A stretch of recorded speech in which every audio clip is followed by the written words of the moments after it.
Hello, my name is Annika Manchester. I am a fifth grade general education teacher, and today we are going to talk about the IEP process and other helpful information.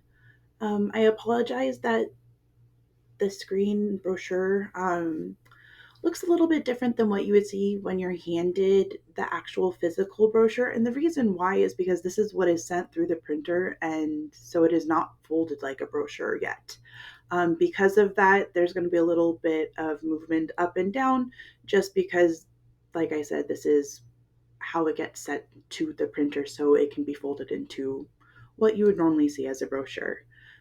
So today we are going to start off with helpful acronyms. These are acronyms you may hear during meetings or see on documents related to the IEP process and just any other official documents related to disabilities and whatnot for your student.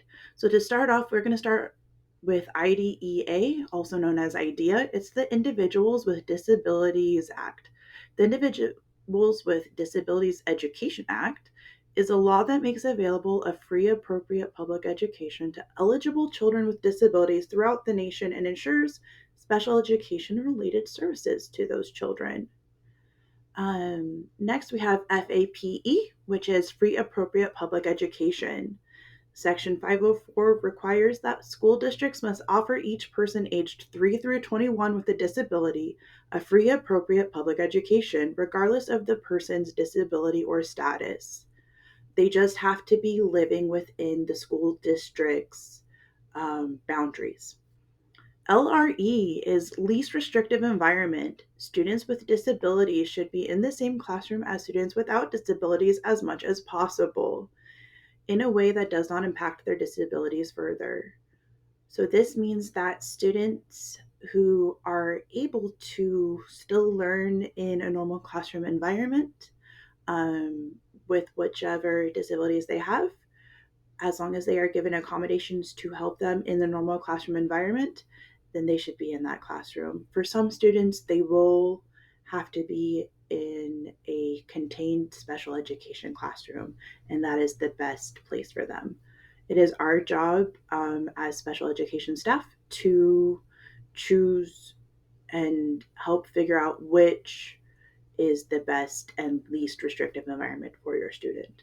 Next, we have IEP, which I have already said a couple of times in this presentation, which is Individualized Education Plan. This is the specific plan that's created for your student that outlines their needs and the ways that their needs will be improved upon and taken care of. All right, so next, how does this start? We start with the referral process. And what happens during the referral process? So, first, a parent or guardian, so that's you, or an educator, someone like me, can bring up concerns that they have about a student's challenges and difficulties in the classroom. So, you can come to me and be like, oh, Miss Manchester, I noticed my student is really struggling with this in class and keeps receiving these low grades. And I'm also noticing the same type of difficulties at home when we're working on homework. Um, or I can come to you and be like, oh, I'm noticing that your student is having these specific difficulties in the classroom. And then we can start the process. The teacher, so me, will document the student's challenges and will document what teaching in the classroom is currently like. And this is to make sure that it's not an error on my part and that I'm not teaching to the best ability and following the rules for what an appropriate education looks like. The teacher and possibly a team of educator staff will evaluate how well the current accommodations for the student are helping and assess if other teaching methods would be a better choice to use. So, what happens next is we try some lower level interventions. So, this is one on one work, this is small group work, and see if those types of interventions work to help your student with whatever challenges or difficulties they are having in the classroom. The team will supervise the development of the student and look for progress being made.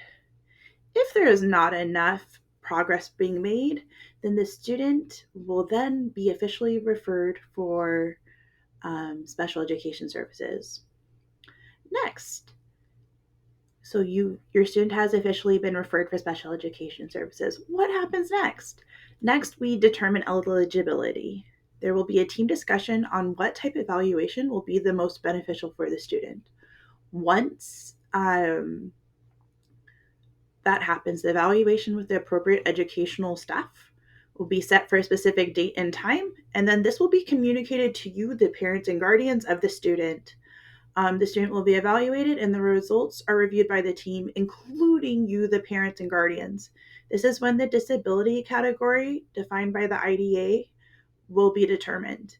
There are 14 different disability categories, and so we need to know which disability category your student falls under. That way we can give them the appropriate accommodations. What happens next is that they end up with an IEP. So what is an IEP? An IEP will have information about your student, data that shows your student's academic and behavioral standings, the specific needs your student has, and potentially information from other service providers. It will also include specific goals for your student to work on and information on how they will be worked on. The educational team will meet quarterly, so 4 times a year, to go over ongoing data kept by the educational staff working with your student. Every year, there will be a meeting to review your student's IEP and discuss the progress being made towards the goals and the effectiveness of the plan.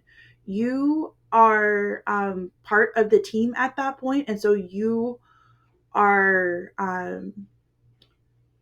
allowed to attend and suggested to attend your student's IEP meetings.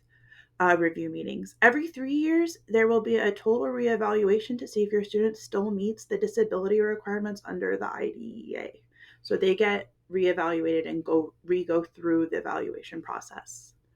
Other information. So, related services. Your student could potentially work with other educational professionals like a speech therapist, an occupational therapist, a physical therapist, a psychologist, a social worker, and or other paraprofessionals.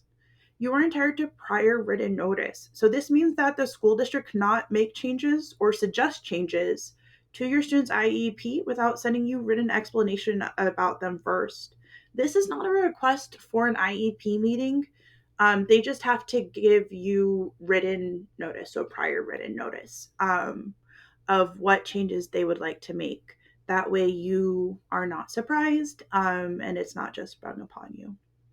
If you have any questions, you may also call and set up a meeting for an IEP review where you can bring up concerns and whatnot. You are allowed to, at any time, once your student has an IEP, to ask for a meeting.